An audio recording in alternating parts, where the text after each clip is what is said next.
Monkey Trouble. Grandfather bought Tutu from a street entertainer for the sum of 10 rupees. The man had three monkeys. Tutu was the smallest, but the most mischievous. She was tied up most of the time. The little monkey looked so miserable with a collar and a chain that grandfather decided it would be much happier in our home. Grandfather had a weakness for keeping unusual pets. It was a habit that I, at the age of 8 or 9, used to encourage. Grandmother at first objected to having a monkey in the house. "You have enough pets as it is," she said, referring to grandfather's goat, several white mice, and a small tortoise. "But I don't have any," I said. "You are wicked enough for two monkeys, okay? One boy in the house is all I can take."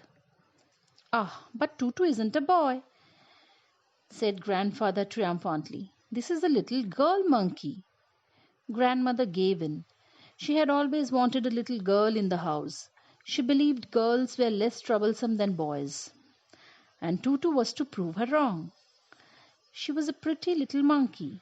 Her bright eyes sparkled with mischief beneath deep-set eyebrows, and her teeth, which were a pearly white, were often revealed in a grin that frightened the wits out of Aunt Ruby, whose nerves had already suffered from the presence of grandfather's pet python. But this was my grandparents' house, and aunts and uncles had to put up with our pets.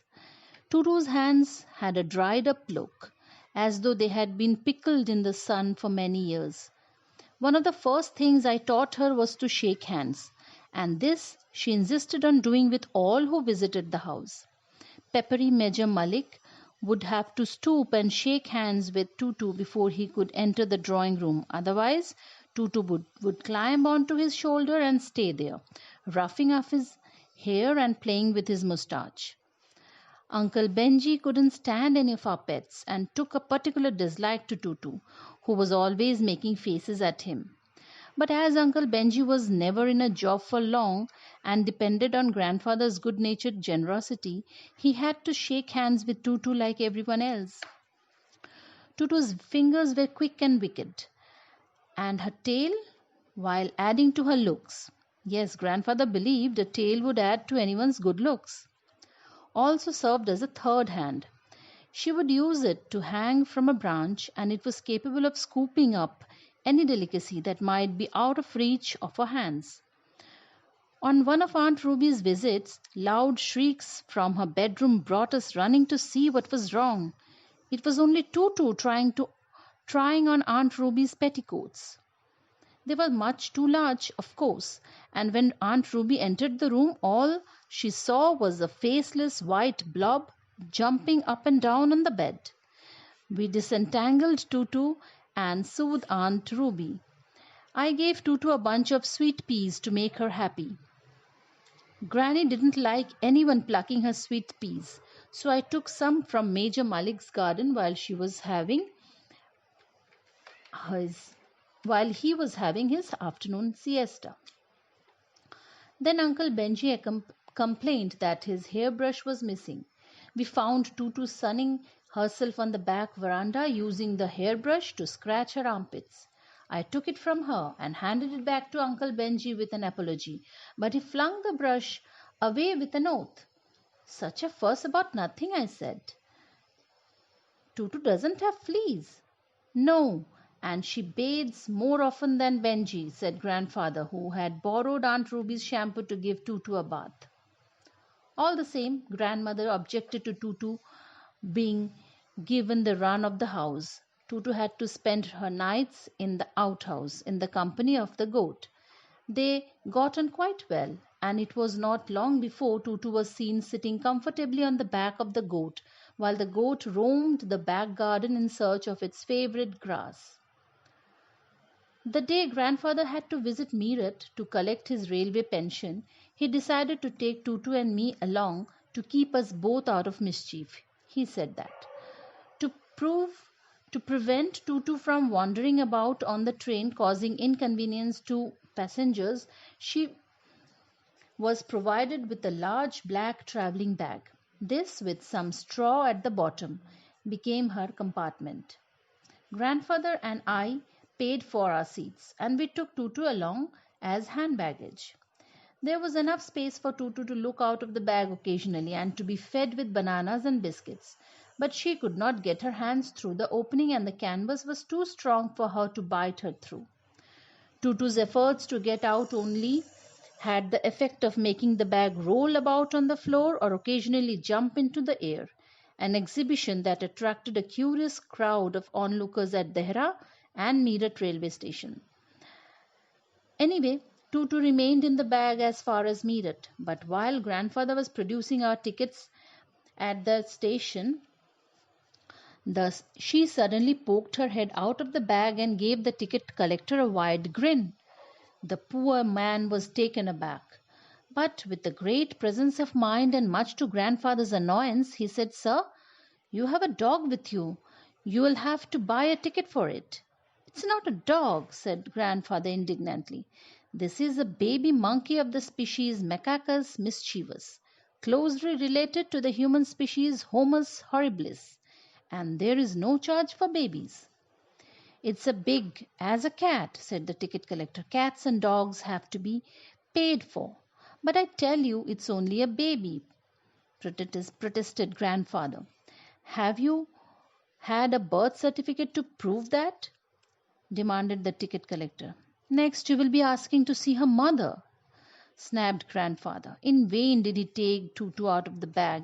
In vain did he try to prove that a young monkey did not qualify as a dog or a cat or even as a quadruped. Tutu was classified as a dog by the ticket collector, and 5 rupees were handed over as her fare.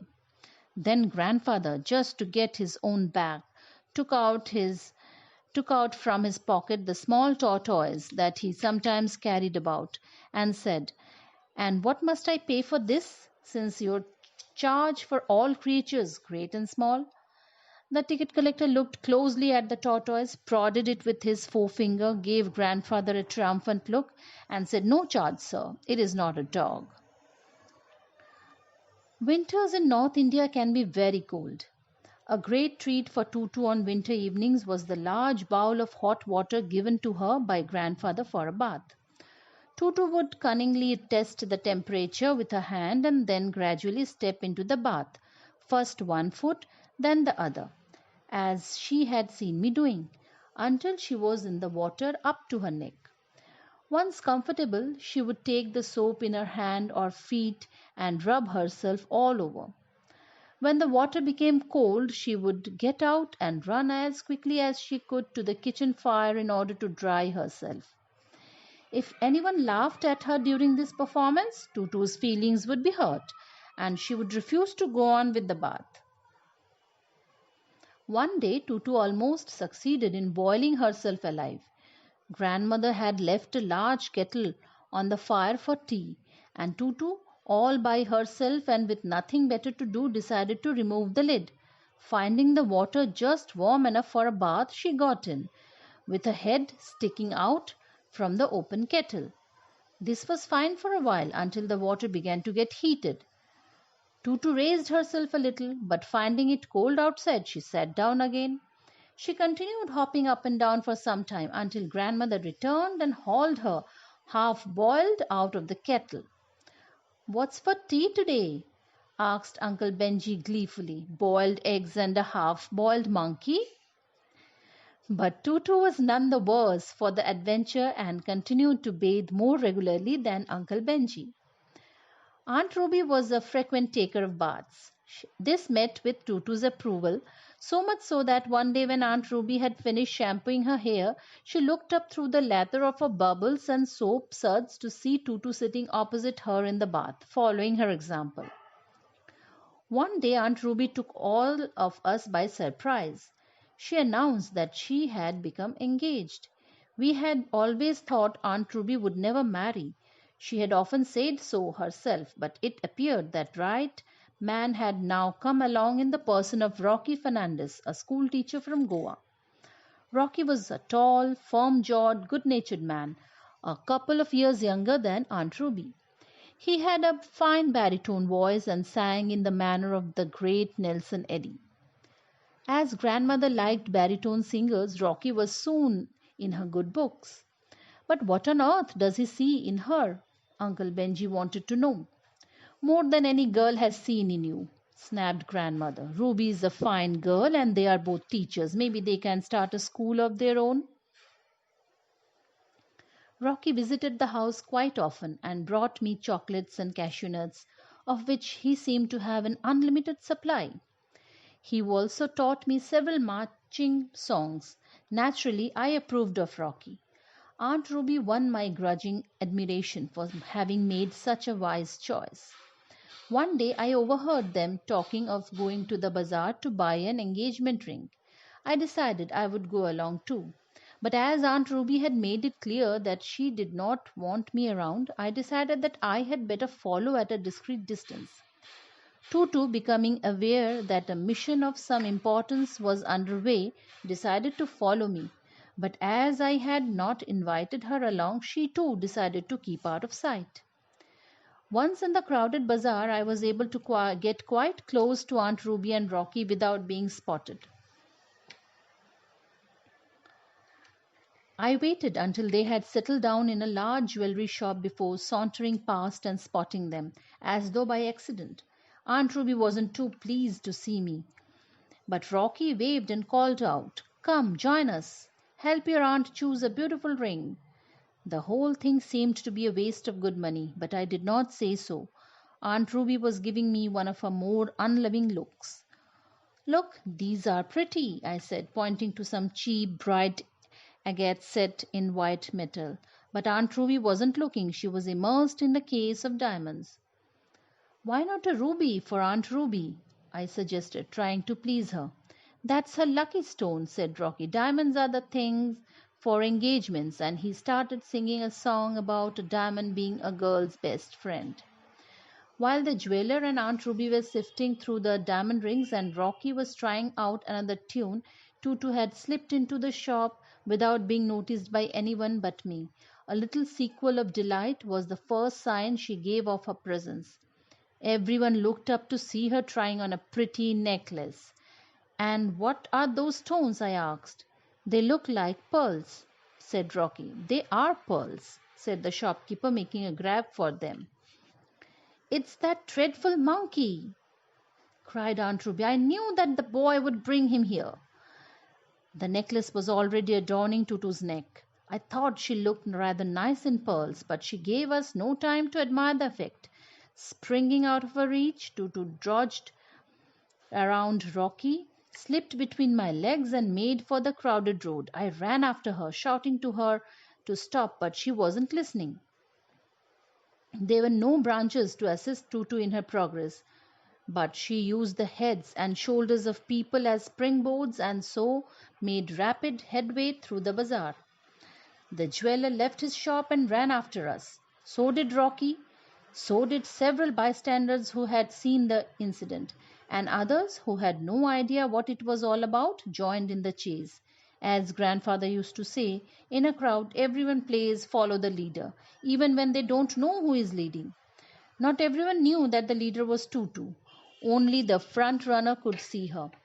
She tried to make her escape speedier by leaping onto the back of a passing scooterist. The scooter swerved into a fruit stall and came to a standstill under a heap of bananas, while the scooterist found himself in the arms of an indignant fruit seller. Tutu peeled a banana and ate a part of it before deciding to move on. From an awning, she made an emergency landing on a fisherman's donkey. The donkey promptly panicked and rushed down the road, while bundles of washing fell by the wayside. The washermen joined in the chase. Children on their way to school decided that there was something better to do than attend classes. With shouts of glee, they soon overtook their panting elders. Tutu finally left the bazaar and took a road leading in the direction of her house. But knowing that she would be caught and locked up once she got home, she decided to end the chase by ridding herself of the necklace. Deftly moving it from her neck, she flung it in the small canal that ran down the road. The jeweler, with a cry of anguish, plunged into the canal. So did Rocky, so did I. So did several other people, both adults and children. It was to be a treasure hunt. Some 20 minutes later, Rocky shouted, "I have found it!" Covered in mud, water lilies, ferns, and tadpoles, we emerged from the canal, and Rocky presented the necklace to the relieved shopkeeper. Everyone trudged back to the bazaar to find Aunt Ruby waiting in the shop, still trying to make up her mind about a suitable engagement ring. Finally, the ring was bought, the engagement was announced, and the date was set for the wedding. "I don't want that monkey anywhere near us on our wedding day," declared Aunt Ruby. "We'll lock her up in the outhouse," promised Grandfather, "and we'll let her out only after you have left for your honeymoon." A few days before the wedding, I found Tutu in the kitchen, helping Grandmother prepare the wedding cake. Tutu often helped with the cooking, and when Grandmother wasn't looking, added herbs, spices, and other interesting items to the pots, so that occasionally we found a chili in the custard, or an onion in the jelly, or a strawberry floating in the chicken soup. Sometimes these additions improved a dish, sometimes they did not. Uncle Benji lost a tooth when he bit firmly into a sandwich which contained walnut shells. I'm not sure exactly what went into the wedding cake when Grandmother wasn't looking. She insisted that Tutu was always very well behaved in the kitchen, but I did spot Tutu stirring in some red chili sauce, bitter gourd seeds, and a generous helping of eggshells. It's true that some of the guests were not seen for several days after the wedding, but no one said anything against the cake. Most people thought it had an interesting flavor. The great day dawned, and the wedding guests made their way to the little church that stood on the outskirts of Dehra, a town with a church, two mosques, and several temples. I had offered to dress Tutu up as a bridesmaid and bring her along, but no one except Grandfather thought it was a good idea. So I was an obedient boy and locked Tutu in the outhouse. I did, however, leave the skylight open little. Grandmother had always said that fresh air was good for growing children, and I thought Tutu should have her share of it. The wedding ceremony went without a hitch. Aunt Ruby looked like a picture, and Rocky looked like a film star. Grandfather played an organ and did so with much gusto that the small choir could hardly be heard. Grandfather and Grandmother cried a little. I sat quietly in a corner with the little tortoise on my lap. When the service was over, we trooped out into the sunshine and made our way back to the house for the reception. The feast had been laid out on tables in the garden. As the gardener had been left in charge, everything was in order. Tutu was on her best behavior. She had, it appeared, used the skylight to avail of more fresh air outside, and now sat beside the three-tier wedding cake, guarding it against crows, squirrels, and the goat. She greeted the guests with squeals of delight. It was too much for Aunt Ruby. She flew at Tutu in a rage, and Tutu, sensing that she was not welcome, leapt away, taking with her the top tier of the wedding cake. Led by Major Malik, we followed her into the orchard, only to find that she had climbed to the top of the jackfruit tree. From there, she proceeded to pelt us with bits of wedding cake. She had also managed to get hold of a bag of confetti, and when she ran out of cake, she showered us with confetti. "That's more like it," said the good-humored Rocky. "Now let's return to the party, folks." Uncle Benji remained with Major Malik, determined to chase Tutu away. He kept throwing stones into the tree until he received a large piece of cake bang on his nose. Muttering threats, he returned to the party, leaving the Major to do battle. When the festivities were finally over, Uncle Benji took the old car out of the garage and drove up the veranda steps. He was going to drive Aunt Ruby and Rocky to the nearby hill resort of Mussoorie, where they would have their honeymoon. Watched by family and friends, Aunt Ruby climbed into the back seat. She waved regally to everyone. She leant out of the window and offered me her cheek, and I had to kiss her farewell. Everyone wished them luck. As Rocky burst into song, Uncle Benji opened the throttle and stepped on the accelerator. The car shot forward in the cloud of dust. Rocky and Aunt Ruby continued to wave to us, and so did Tutu from her perch on that rear bumper. She was clutching a bag in her hands and showering confetti on all who stood in the driveway. "They don't know Tutu is with them," I exclaimed. "She will go all the way to Mussoorie. Will Aunt Ruby let her stay with them?" "Tutu might ruin the honeymoon," said grandfather. "But don't worry, our Benji will bring her back."